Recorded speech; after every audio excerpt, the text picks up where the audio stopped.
So, hi mga madam. So, for today's video, magluto mi og lugaw and sagulan na mo og century egg na maoning century egg. O, di ba?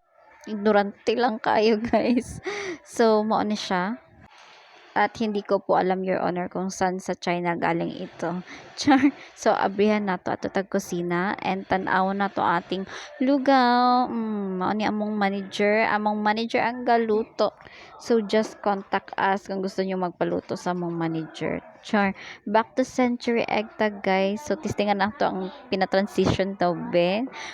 Daw, 1, 2, 3, char. So, pasayloalan dyan ko ninyo, guys. Kay medyo first time mag-edit and first time po mag-voice over. So, hiwaon na nato ang ating century egg. This is it. And mo ni siya, guys. Medyo creamy ang egg yolk niya. And no need na siya lutuon kay diretso na daw siya i-open. And tilawan. So, mo na ni siya. And ang aming lugaw station. So, tilawan na daw ni uncle mo. Uncle. Unsa man uncle. Lami kayo siya uncle. Approve ba? Approve daw. So, kani, dili po ta magpalupig, no? Magkaon po ta with calamansi, fried garlic, green onions, and century egg, of course. And pasaylo lang dyan ko sa kong tiil, guys.